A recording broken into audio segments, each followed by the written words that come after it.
اعوذ باللہ من الشیطان الرجیم بسم اللہ الرحمن الرحیم یوصیکم اللہ فی اولادکم للذکر مثل حظ الانثیین۔ اب یہ اس آیت سے سورہ نساء کی آیت نمبر 11، اس کو آیت میراث بھی بولتے ہیں۔ کہ اس آیت میں اور اس سے اگلی آیت میں، اسی طرح اس سورت کے آخر میں وراثت کے چند احکام بیان کیے جائیں گے کہ وراثت کے مستحقین کن کن صورتوں میں کون لوگ ہوں گے۔ اور اسی طرح اس آیت نے اس چیز کو بھی بتلا دیا، یہ آیت بہت سے حکمتوں پر اور فوائد پر مشتمل ہے۔ پہلے تو وراثت کا پس منظر یہ ہے کہ زمانہ جاہلیت کے اندر کوئی بھی شخص کسی کا وارث بنتا تھا تو اس کے 3 سبب ہوتے تھے۔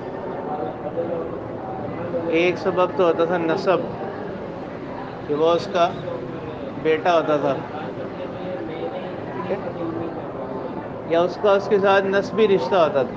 وراثت کا ایک سبب کیا ہو گیا؟ نسبیت۔ اور وراثت کا دوسرا سبب جو زمانہ جاہلیت میں تھا وہ تھا تبنیت۔ کسی کو اگر وہ اپنا منہ بولا بیٹا بنا لیتے تو اب وہ باپ بیٹا ایک دوسرے کے کیا بنتے تھے؟ وارث بنتے تھے۔ تبنیت، کسی کو کیا بنا لینا؟ منہ بولا بیٹا بنا لینا۔ سورۃ احزاب میں بھی آتا ہے نا کہ وہ وہاں پر مشرکین زمانہ جاہلیت کی اس رسم کا پھر خاتمہ کیا گیا تھا۔ اسلام نے پھر اس رسم کو کیا کیا؟ ختم کیا۔ نہ تو وہ اس کا وارث ہوگا، اور زمانہ جاہلیت میں اس کے ساتھ حقیقی نسبی بیٹے والے معاملات کرتے تھے۔ پھر اسلام نے آ کر ان کی کیا کی؟ اصلاح کی۔ سورۃ احزاب میں جہاں پر آتا ہے کہ آپ صلی اللہ علیہ وسلم نے پھر حضرت زینب سے کیا کیا؟ نکاح کیا۔ اور تیسرا نسب زمانہ جاہلیت میں میراث کا ہوتا تھا، کسی 2 قبیلوں کے درمیان یا 2 لوگوں کے درمیان اگر کوئی معاہدہ ہو جاتا تھا تو وہ معاہدے میراث کا کیا بنتے تھے؟ سبب بنتے تھے۔ یعنی اگر ایک شخص کسی دوسرے کا حلیف بن جاتا یا اس کے ساتھ کوئی معاہدہ کر لیتا تو وہ دونوں پھر ایک دوسرے کے وراثت میں بھی حقدار بنتے تھے۔ ابتدائی اسلام میں وراثت کے 2 سبب تھے۔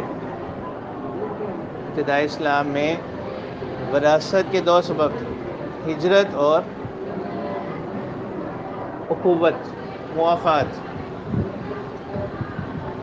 وارث ہونے کا ایک سبب یہ تھا کہ ابتدائی اسلام میں جس نے ہجرت کی ہوتی تھی اس کو میراث ملتی تھی، اور دوسرا سبب یہ تھا اخوت، موافات کا، کہ جس وقت ہجرت مدینہ ہوئی اس وقت جن 2 لوگوں کو کیا بنایا گیا؟ ایک مہاجر اور ایک انصاری کو بھائی بنایا گیا، تو وہ مہاجر اس انصاری کی میراث کا بھی کیا ہوتا تھا؟ مستحق ہوتا تھا۔ اور بعد میں جب مزید احکام نازل ہوئے وراثت سے متعلق، یہ سارے تدریجی مراحل ہیں، تدریجاً یہ ساری چیزیں ہوئی ہیں۔ بعد میں اب اسباب وراثت کون کون سی چیزیں ہیں؟ نسب ہے، جو جیسے جاہلیت میں تھا اس کو بھی کیا رکھا گیا؟ باقی رکھا گیا۔ کسی بھی شخص کا وارث کون لوگ ہوں گے؟ جو اس کے نسبی رشتے ہوں گے۔ اسی طرح نکاح، وراثت کا ایک سبب کیا ہو گیا؟ نکاح ہو گیا۔ یہ جن 2 لوگوں کے درمیان نکاح ہوا وہ ایک دوسرے کے کیا بنیں گے؟ وارث بنیں گے۔ تیسرا وہ اب نہیں ہے، ولا، آزاد کردہ غلام یا باندی، ان کے مال میں بھی کیا ہوگی؟ وراثت جاری ہوگی۔ وہ تو اس معاہدے کی وجہ سے اب چونکہ کیا ہے، عالمی معاہدہ ہو چکا ہے اس بات کا کہ کوئی کسی کو اب کیا نہیں کرے گا؟ غلام نہیں بنائے گا۔ تو اسلام میں پھر اب یہ سبب ہے وراثت۔ اب یہ جو آیت ہے اس کے شان نزول اور اس کے جو اور مضامین ہیں، جس طرح اس آیت سے پہلے وصیت کرنا مرنے والے کے ذمہ وہ کیا تھا، فرض تھا، لیکن جب آیت میراث نازل ہو گئی تو فرضیت منسوخ ہو کر اب وصیت کا حکم کس میں ہے، استحباب بھی ہے۔ پہلے وصیت کرنا کیا تھا، فرض۔ تو جب یہ آیت نازل ہوئی تو وصیت کی فرضیت کیا ہو گئی، منسوخ ہو گئی۔ تو البتہ اب بھی مستحب ہے، یہ ہے سورہ بقرہ کی آیت ہے، کتب علیکم اذا حضر احدکم الموت ان ترک خیرا الوصیۃ للوالدین والاقربین، دوسرا پارہ۔ تو اس آیت سے اس وصیت کی فرضیت بھی کیا ہو گئی، منسوخ ہو گئی۔ اب مستحب ہے وصیت کرنا، یہ کیا ہے، مستحب ہے۔ اور اگر کوئی مرنے والا وصیت کرے گا تو وہ وصیت اس کے ترکے کے کتنے حصے میں جاری ہوگی، ثلث مال۔ وصیت کس میں جاری ہوگی، ثلث۔ کیوں؟ کیونکہ جس وقت کوئی شخص مرض الوفات میں آتا ہے نا، اس کے مال کے ساتھ ورثاء کا حصہ کیا ہو جاتا ہے، متعلق ہو جاتا ہے، ورثاء کا حصہ اس کے ساتھ کیا ہو جائے گا۔ اسی وجہ سے اگر کوئی اپنے مرض الوفات کے اندر اپنا سارا مال اس کی وصیت کسی کے لیے کر دے تو وہ وصیت کیا نہیں ہوگی، ثلث سے زائد میں کیا نہیں ہوگی، جاری نہیں ہوگی۔ اس آیت کا شان نزول یہ ہے کہ سعد بن ربیع رضی اللہ تعالیٰ عنہ جنگ احد میں انہوں نے شہادت پائی۔ اب ان کی 2 بیٹیاں اور ان کی بیوی، وہ سعد بن ربیع رضی اللہ تعالیٰ عنہ، ربیع عین کے ساتھ، را با یا عین، جنگ احد میں ان کی شہادت ہوئی تھی۔ تو اب ان کی بیوی اور 2 بیٹیاں نبی اکرم صلی اللہ علیہ وسلم کی خدمت میں حاضر ہوئیں، اور انہوں نے آ کر فرمایا کہ ان کا جتنا بھی مال تھا وہ ان کے بھائی، یعنی یہ جو ان بچیوں کے جو چچے ہیں، انہوں نے کیا کر لیا، اپنے قبضے میں لے لیا۔ اب جب ان کے پاس کچھ ہوگا نہیں تو آگے چل کر کیا ہوگا، اے اللہ کے رسول صلی اللہ علیہ وسلم، ان کے ساتھ کوئی کیا نہیں کرے گا، نکاح نہیں کرے گا۔ پھر آپ صلی اللہ علیہ وسلم نے ان سے فرمایا کہ اللہ تعالیٰ ضرور ان کے بارے میں کوئی فیصلہ فرما دیں گے۔ تو پھر اس کے بعد یہ آیات کیا ہوئی ہیں، نازل ہوئیں، اور پھر ان کے چچا کو حکم دیا گیا کہ ان کو کیا کریں، 2/3 کل مال کا جو 2/3 ان کو کیا کریں، بیٹیوں کو دیں۔ تو یہ سب سے پہلا ترکہ تھا اسلام میں جو کیا کیا گیا، تقسیم کیا گیا۔ ترکہ کہتے ہیں وہ مال جو میت چھوڑ کر وفات پائے، اس کو ترکہ بولتے ہیں۔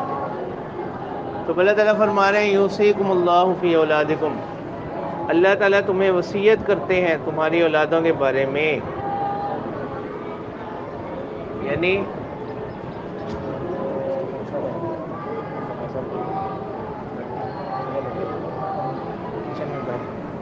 یوصیکم اللہ فی اولادکم، اللہ تعالیٰ تمہیں وصیت کرتے ہیں تمہاری اولادوں سے متعلق، للذکر مثل حظ الانثیین۔ اب اس جملے کے اندر زمانہ جاہلیت کی ایک رسم، اس کا خاتمہ کیا گیا۔ زمانہ جاہلیت میں جیسے کل آپ کو بتایا تھا کہ زمانہ جاہلیت کے اندر وراثت صرف انہی لوگوں کو دی جاتی تھی جو کیا ہوتے تھے، طاقتور ہوتے تھے، یعنی جو جنگ کر سکتے تھے۔ تو عورتوں کو وہ وراثت کا مستحق ہی نہیں سمجھتے تھے۔ تو اللہ تعالیٰ نے جس وقت وراثت کے احکام نازل فرمائے اور وراثت کی بنیاد جس چیز پر رکھی گئی تو وہ یہ جملہ ہے۔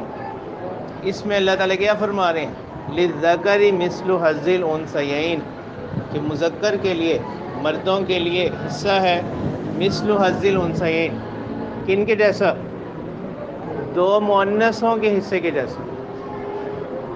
اب یہاں مذکر کے حصے کو کس سے تشبیہ دی جا رہی ہے؟ دو مؤنث کے حصے سے. تو مذکر کا حصہ کیا ہوا؟ مشبہ. مذکر کا حصہ. اور مثل حظ الانثیین یہ کیا ہوا؟ مشبہ بھی. اور تشبیہ میں اصل کے کون ہوتا ہے؟ مشبہ بھی. تو یہ گویا کہ مثل حظ الانثیین یہ کیا ہو گیا؟ اصل اصول ہو گیا.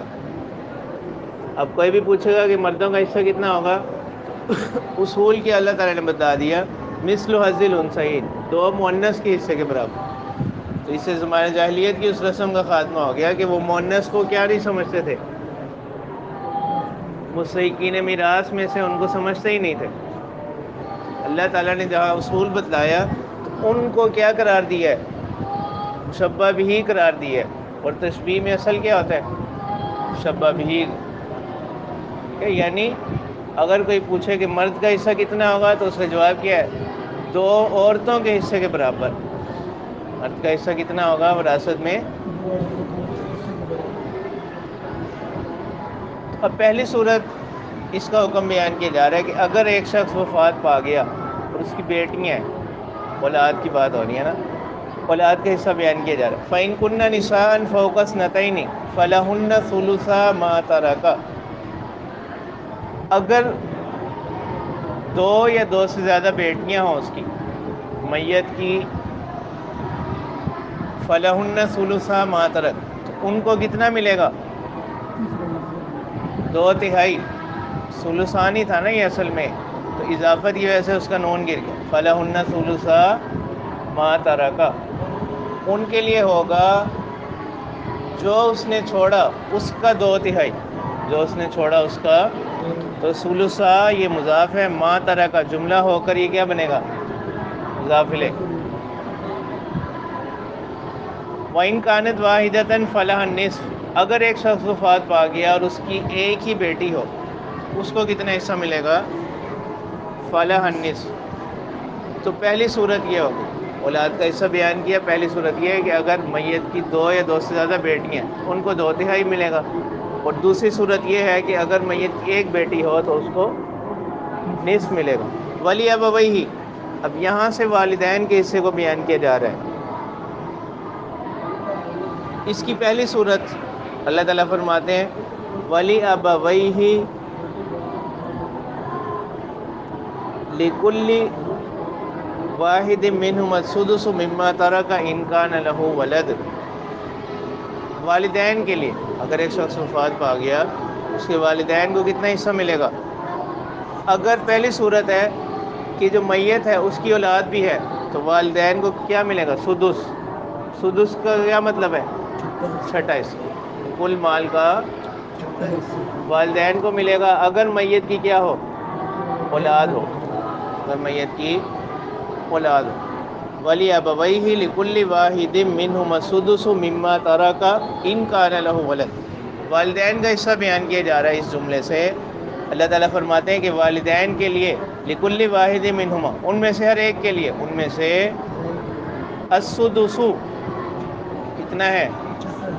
ہاں جی، چاہے والد ہو یا والدہ ہو، ان میں سے ہر ایک کے لیے کیا ہوگا؟ چھٹا حصہ ہوگا. مما ترک ان کان لہ ولد، اس میں سے جو اس میت نے چھوڑا، ان کان لہ ولد اگر اس کی کیا ہو؟ اولاد ہو. یہ پہلی صورت. دوسری صورت یہاں سے بیان فرما رہے ہیں فَإِن لَّمْ يَكُن لَّهُ وَلَدٌ، اگر اس کی کوئی اولاد نہ ہو، میت ہے اس کی کیا نہیں ہے؟ کوئی اولاد نہیں ہے. وَوَرِثَهُ أَبَوَاهُ، تو اس کے کل مال کے وارث بن جائیں گے کون؟ اس کے والدین. اس کے ابواہ والدین، باپ نہیں. ابوا تثنیہ ہے نا، تو تغلیباً مذکر کو ذکر کیا گیا.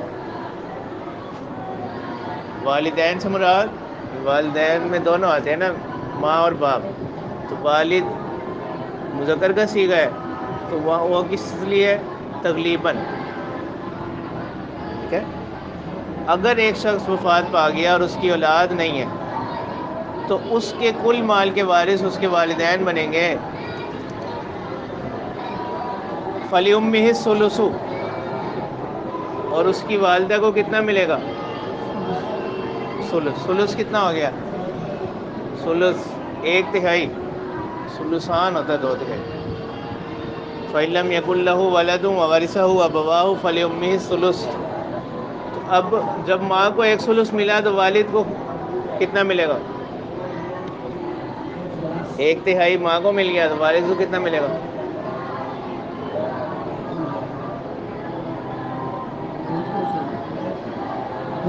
2/3 ملے گا نا. جب خود آ رہا ہے ووارثہ ہو ابواہ، والدین اس کے وارث ہوں گے اور ماں کو 1/3 ملے گا.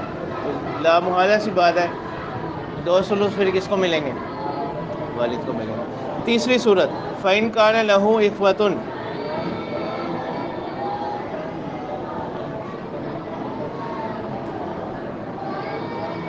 اگر اس میت کے کوئی بھائی بھی ہوں. فَإِن كَانَ لَهُ إِخْوَةٌ یعنی اس کے کوئی بھائی بہن ہیں. فَلِأُمِّهِ السُّدُسُ مِن بَعْدِ وَصِيَّةٍ يُوصِي بِهَا أَوْ دَيْنٍ. تو اگر اس نے، اب ایک صورت یہ ہے کہ اگر اس نے کیا کیا ہوا ہے، کوئی وصیت وغیرہ کی ہو، یا اس کا کوئی قرض ہے، یا اس کا کوئی، کس کا؟ میت کا. تو اس صورت میں اب یہاں 2 چیزیں جمع ہو گئی نا، ایک تو بہن بھائی اور ایک اس کی کوئی وصیت یا قرض. تو اب اس صورت میں یہ سارا کرنے کے بعد کیا ہوگا؟ والدہ کو 6واں حصہ ملے گا. والدہ کو کیا ملے گا؟ فَإِن كَانَ لَهُ إِخْوَةٌ اگر اس کے بھائی بہن ہوں فَلِأُمِّهِ السُّدُسُ تو اس کی والدہ کو کتنا حصہ ملے گا؟ 6واں حصہ. مِن بَعْدِ وَصِيَّةٍ اس وصیت کے بعد. وصیت نکرہ ہے، اس کے بعد یوسی. یوسی کون سے جملہ ہے؟ اسمیہ فعلیہ ہے؟ جملہ فعلیہ ہے. تو نکرہ کے بعد جب جملہ آ جائے چاہے وہ اسمی ہو یا فعلیہ ہو، وہ اس کی کیا بنتا ہے؟ صفت. تو وصیت موصوف ایسی وصیت کے بعد یوسی بہا جس کی اس میت نے کیا کی ہو؟ وصیت کی ہو، او دین یا کوئی قرض. ٹھیک ہے، تو پھر عبارت کیا بنے گی؟ فَإِن كَانَ لَهُ إِخْوَةٌ فَلِأُمِّهِ السُّدُسُ مِن بَعْدِ وَصِيَّةٍ أَوْ دَيْنٍ. أَوْ دَيْنٍ تو دینین کا عطف کس پر ہوگا؟ وصیتن پر. اس وصیت یا قرض کے بعد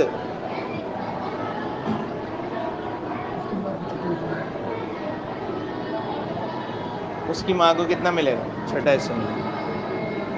اب یہاں دیکھیں کہ